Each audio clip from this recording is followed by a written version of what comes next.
Mais tu sais pourquoi on manque d'air? Les alvéoles se compressent en fait et on n'arrive pas à... En fait, elles ne se regonflent plus, donc on manque d'air en fait, comme il disait. Je vous ai mis cette petite photo pour montrer un peu le poumon. Donc dans le poumon, il y a ces tissus-là qui se gonflent. Quand on inspire, quand on fait rentrer de l'air, ça se gonfle. Et quand on fait sortir de l'air, ça se dégonfle. C'est comme un ballon. Qui se gonfle, qui se gonfle, qui se dégonfle. Son rôle, évidemment, c'est de faire rentrer de l'air et participer à la respiration. La respiration, c'est ce dont les cellules ont besoin pour vivre, c'est l'oxygène qu'il y a dans l'air. Donc, quand nous respirons, nous faisons rentrer de l'air ambiant qui va aller au niveau périphérique, au niveau des poumons.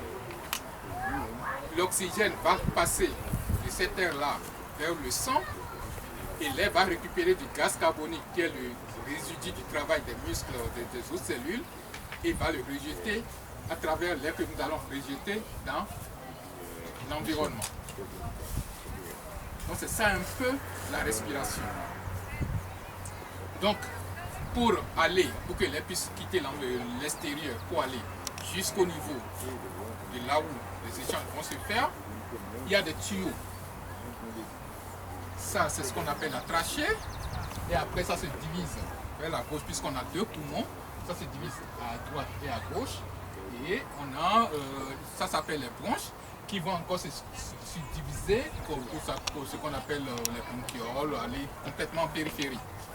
Et au bout, on a des alvéoles qui sont des petites boules. Et c'est à ce niveau-là que le transfert se fait de façon passive au niveau des gaz. Donc l'asthme, c'est une maladie qui va intéresser ces tuyaux-là.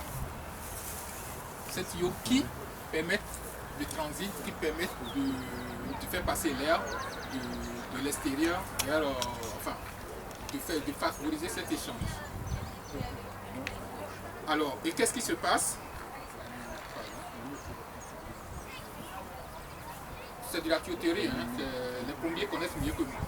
Hein? Ils vont vous dire pourquoi ça siffle, ils vont vous expliquer tout de suite.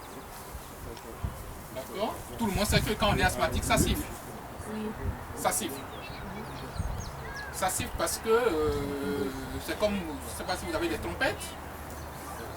Quand vous forcez, vous faites passer l'air dans un tuyau qui est petit, ça va siffler. C'est exactement comme ça. C'est exactement comme ça se passe. Donc là, on voit une bronche qui est normale, qui a son carré normal, qui ne va pas passer facilement, il n'y a pas de souci. Mais chez une personne asthmatique, il y a plusieurs phénomènes qui vont faire que cette bronche-là va complètement se rétrécir. Elle va se fermer. Et quand ça se ferme, l'air ne pourra plus passer. Du coup, on a cette sensation d'étouffement. Et quand on essaie de respirer, ça va siffler. Parce que l'air va passer dans un petit tuyau. D'accord? Donc l'asthme, c'est une maladie des bronches. Ça ne touche pas les autres parties du poumon, ce qu'on appelle le parenchyme du poumon même. Ça ne touche pas, c'est les bronches.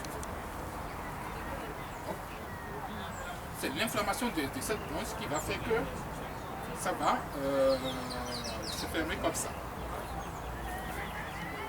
Mais quelqu'un qui fait de l'allergie,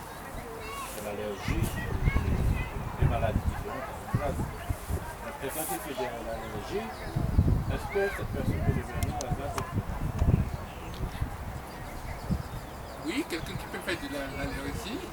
L'allergie à la poussière, au cafardien, Donc je profite pour aller là, parce que l'asthme, c'est une maladie qui a, je viens de vous dire, le poumon est très exposé à l'environnement, donc les bronches aussi. Donc oui, quelqu'un qui fait de l'allergie peut être asthmatique. Alors, l'asthme, dans la naissance de l'asthme, on a deux types. Il y a cet asthme qu'on va appeler allergique, ce que l'on appelle encore extrinsèque, qui est le plus lié à l'environnement. Mais on a aussi un autre type d'asthme qui va survenir chez les personnes qui ne sont pas allergiques. Ouais. Donc il y a deux types d'asthme. On peut être asthmatique et pas allergique, comme on peut être allergique et pas asthmatique. Et donc il faut faire des tests pour savoir la différence. Ça, c'est pas pour vous, mais de toutes les façons, quand vous êtes asthmatique, quand vous consultez un médecin généralement, on fait le bilan et on vous dira que votre asthme est allergique.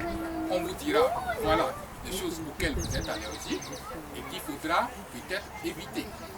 Donc Madame Pognon va vous expliquer quand vous allez aller sur son stand, si vous êtes allergique, par exemple aux acariens, comment se protéger des acariens, les rousses anti-acariens, les nettoyages, voilà. Donc, un des trucs qu'on fait dans le bilan de l'asthme, c'est les tests cutanés qui permettent de détecter ce à quoi on est allergique. D'une façon générale, nous, ce qu'on sait, c'est que les asthmatiques allergiques, leur asthme commence très tôt. C'est-à-dire dans l'enfance, en tout cas dans la première décade de vie. Alors que ceux qui ne sont pas allergiques, ça survient généralement autour de entre 20, 30, 40 ans.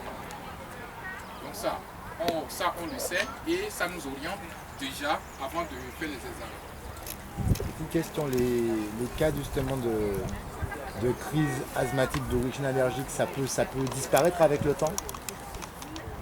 Alors, ce qu'on sait, c'est que chez les enfants, habituellement, dans les premières années de vie, ils vont faire beaucoup de crises, mais autour de 7 ans, généralement, ça disparaît.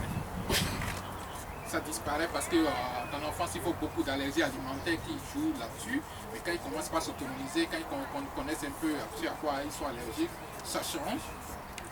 Mais le constat aussi, c'est que à l'adolescence ou autour de 20 ans, ça réapparaît. Ce qu'il faut savoir, c'est qu'une personne allergique, enfin une personne asthmatique, même si tout va bien, un jour ou l'autre, il peut lui faire une crise d'asthme.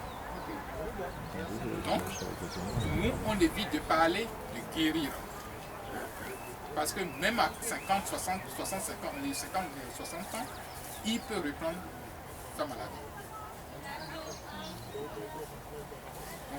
Donc, voilà. Donc c'est un peu ça qui est sur le tableau. Il y a l'environnement, donc les allergènes.